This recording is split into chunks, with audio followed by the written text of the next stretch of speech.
ಅಧಿಕಾರಿಗೆ ಧಮಕಿ, ಬೆಂಕಿ ಹಚ್ಚೋ ಮಾತು. ಎಫ್ಐಆರ್ ಮಾಡಿ ಸೈಲೆಂಟ್ ಆದ್ರ ಪೊಲೀಸರು. ಪುಡಾರಿ ರಾಜಕಾರಣಿ ರಕ್ಷಣೆಗೆ ನಿಂತಿದ್ಯಾ ಖಾಕಿ ಅನ್ನುವಂತಹ ಪ್ರಶ್ನೆ ಉದ್ಭವಿಸಿದೆ. ಯಾಕಂದ್ರೆ ಮಹಿಳಾ ಅಧಿಕಾರಿಗೆ ರಾಜೀವ್ ಗೌರ್ ಫೋನ್ನ ಮೂಲಕ ಯಾವ ರೀತಿಯಾಗಿ ಧಮಕಿಯನ್ನ ಹಾಕಿದ್ರು, ಕಾಣೆಯಾಗಿದ್ದಾರೆ ಚಪ್ಪಲಿ ರಾಜೀವ.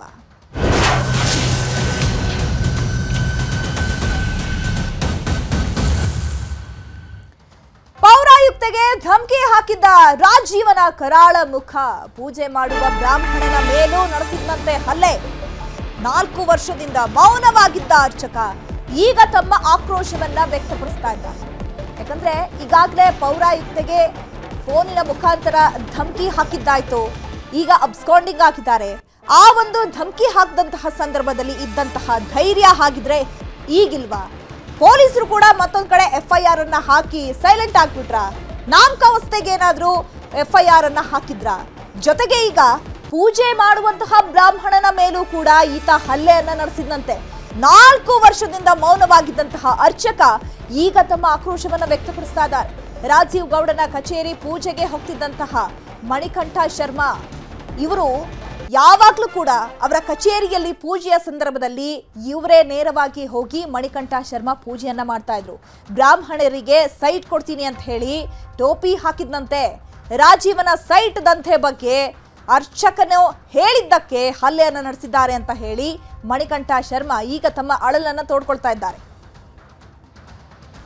ಈ 420 ಇದಾಗಿರೋದ್ರಿಂದ ನಾನೇನು ಮಾಡಿದೆ, ನಮ್ಮವ್ರಿಗೆ ಸೈಟ್ಗಳು ತಗೋಬೇಡಿ ಅಂತೇಳಿ ಎಲ್ರಿಗೂ ಹೇಳಿದೆ. ಇವನು ನನ್ನ ಬಿಸ್ನೆಸ್ಗೆ ಅಡ್ಡಿ ಬರ್ತಾ ಇದ್ದಾನೆ ಅಂತೇಳಿ ರೌಡಿಗಳನ್ನು ಪಟಾಲಂನ ಕರೆಸಿ ನನ್ನ ಮಾರಣಾಂತಿಕ ಹಲ್ಲೆಯನ್ನು ಮಾಡಿಸ್ದ. ಪ್ರತಿಯೊಂದು ಚಾನಲಲ್ಲೂ ಮಾರಣಾಂತಿಕ ಹಲ್ಲೆ, ಅರ್ಚಕನ ಮೇಲೆ ಮಾರಣಾಂತಿಕ ಹಲ್ಲೆ ಅಂತೇಳಿ ಪ್ರಚಾರ ಆಗಿದ್ದ ತಕ್ಷಣ ನಮ್ಮ ತಂದೆ ತಾಯಿಗಳ ಹತ್ರ ಬಂದು ಭಯ ಬೀಳಿಸಿ, ಇನ್ನೇನಾದರೂ ನೀವು ನ್ಯೂಸ್ ಚಾನಲ್ಗೆ ಹೋದರೆ ನಿಮ್ಮನ್ನು ಸಾಯಿಸ್ಬಿಡ್ತೀನಿ, ನನಗೆ ಆವತ್ತು ಶಕ್ತಿ ಇತ್ತು. ಅವರು ಮಾರಣಾಂತಿಕ ಹಲ್ಲೆ ಮಾಡಿದಾಗ ನೋಡಿ, ಈಗೂ ಕೈ ತೋರಿಸ್ತೀನಿ, ಇಲ್ಲಿ ರಾಡ್ ಹಾಕಿದ್ದಾರೆ ನನಗೆ. ಇವನು ಮಾಡಿದಂಥ ಕೆಲಸ ಈ ಕೈ. ಇವತ್ತು ನಾವು ಗಂಟೆ ಹೊಡೆಯೋಕ್ಕಾಗಲ್ಲ, ಇವತ್ತು ನಾವು ಕೆಲಸ ಮಾಡೋಕ್ಕಾಗಲ್ಲ. ಈ ಥರ ಕೆಲಸನ ನಮಗೆ ಕೊಟ್ಟಿದ್ದಾನೆ ಈ ಮಹಾನುಭಾವ. ಏನಂದರೆ ಉಪ್ಪು ತಿಂದ ಮೇಲೆ ನೀರು ಕುಡಿಬೇಕು ಅಂತ ಆ ಭಗವಂತ ಪ್ರೇರಣೆ ಆಗಿರೋದ್ರಿಂದ ನಮ್ಮ ಶಾಪ ಅವನಿಗೆ ತಟ್ಟಿದೆ. ಇವತ್ತು ಭಗವಂತ ಅವನಿಗೆ ತೋರಿಸಿದ್ದಾರೆ. ಯಾವತ್ತೇ ಆಗಲಿ ಬ್ರಾಹ್ಮಣರಾಗಲಿ ಅವ್ರ ಮನೆಗೆ ಒಳ್ಳೆತನದಲ್ಲೇ ನಾವು ಇದು ಮಾಡಿದ್ವಿ, ನಮಗೆ ಅವನು ಈ ರೀತಿ ಮಾಡಿದ್ದಾನೆ. ಭಗವಂತ ಇವತ್ತು ಅವನಿಗೆ ಏನು ಮಾಡಬೇಕು ಆ ಕೆಲಸನ ಭಗವಂತ ತೋರಿಸ್ತಾ ಇದ್ದಾನೆ.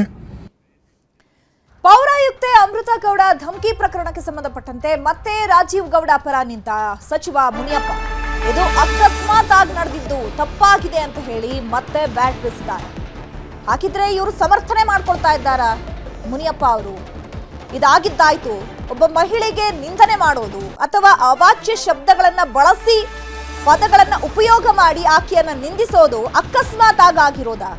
ಕಳೆದ 10 ವರ್ಷಗಳಲ್ಲಿ ಒಳ್ಳೆ ಕೆಲಸ ಮಾಡಿದ್ದಾನೆ. ಒಳ್ಳೆ ಕೆಲಸ ಎಲ್ಲರೂ ಮಾಡ್ತಾರೆ, ಆದ್ರೆ ಮಾಡುವಂತಹ ಕೆಟ್ಟ ಒಂದು ಕೆಲಸನೇ ಹೈಲೈಟ್ ಆಗೋದು. ಅದು ಗೊತ್ತಿಲ್ವಾ ಸಚಿವರಿಗೆ? ಕುಡಿಯುವ ನೀರು, ಆಸ್ಪತ್ರೆಗೆ ಆಂಬ್ಯುಲೆನ್ಸ್ ಕೊಟ್ಟ, ಮದುವೆ ಮುಂಜಿಗೆ ದೇವಾಲಯಗಳಿಗೆ ದುಡ್ಡನ್ನ ಕೊಟ್ಟಿದ್ದಾನೆ. 10 ವರ್ಷಗಳಲ್ಲಿ ಒಂದೇ ಒಂದು ಕಂಪ್ಲೇಂಟ್ ಇರಲಿಲ್ಲ. ಚಪ್ಪಲಿ ರಾಜೀವನ ಬೆನ್ನಿಗೆ ನಿಂತಿದ್ದಾರೆ KH ಮುನಿಯಪ್ಪ. ನಿನ್ನೆಯೂ ರಾಜೀವ್ ಪರ ಬ್ಯಾಟ್ ಬೀಸಿದ್ರು ಸಚಿವ KH ಮುನಿಯಪ್ಪ. ಯಾಕಂದ್ರೆ ಇವರು ಹಿರಿಯರಾಗಿ ರಾಜೀವ್ ಈ ರೀತಿಯಾಗಿ ನಡ್ಕೊಂಡಿದ್ದಾರೆ ಅಂತ ಹೇಳಿದ್ರೆ ಇವರು ವಿರೋಧವನ್ನ ವ್ಯಕ್ತಪಡಿಸಬೇಕು. ಆದ್ರೆ ಇಲ್ಲಿ ಸಮರ್ಥನೆ ಮಾಡ್ಕೊಳ್ತಾ ಇದ್ದಾರೆ. ರಾಜೀವ್ ಗೌಡರು ಸೌಮ್ಯ ಸ್ವಭಾವದವರು ನನ್ನ ಜೊತೆಯಲ್ಲಿ ಸುಮಾರು 10 ವರ್ಷ ಹತ್ತತ್ರ ಇದ್ದಾರೆ.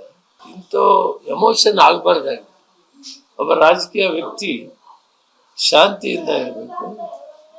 ಮತ್ತು ಅಧಿಕಾರಿಗಳನ್ನ ಆ ರೀತಿ ಮಾತಾಡಿದ್ದು ಸರಿ ಇಲ್ಲ ಅಂತ ನಾನು ಕೂಡ ಹೇಳ್ತೀನಿ.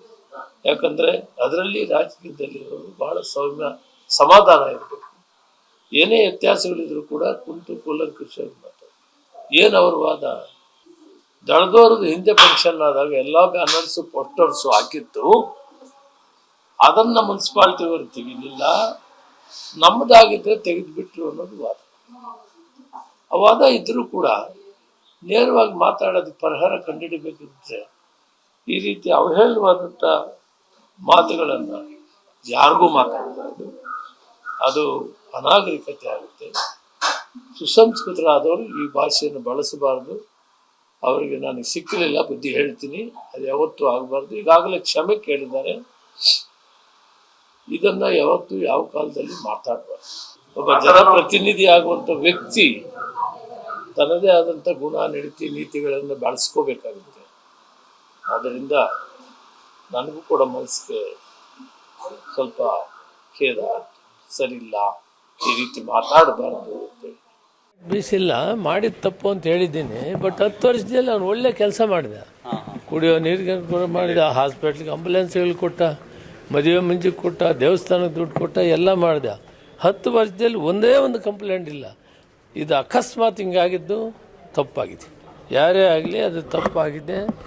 ಅದರಲ್ಲಿ ಒಬ್ಬ ಅಧಿಕಾರಿನ ಮಾತಾಡೋದು, ಹೆಣ್ಮಗಳು ಬೇರೆ ಮಾತಾಡಬಾರ್ದು, ಯಾರನ್ನೂ ಮಾತಾಡಬಾರ್ದು. ರಾಜಕೀಯ ಜೀವನದಲ್ಲಿರೋನು ಬಹಳ ತಾಳ್ಮೆ ಇರಬೇಕು. 10 ವರ್ಷದಲ್ಲಿ ಯಾವತ್ತೂ ಇಲ್ಲ, ಇದು ಅಕಸ್ಮಾತ್ ಆಗಿದೆ, ಎಮೋಷ್ನಲ್ಲಿ ಆಗಬಾರ್ದು. ಅದನ್ನು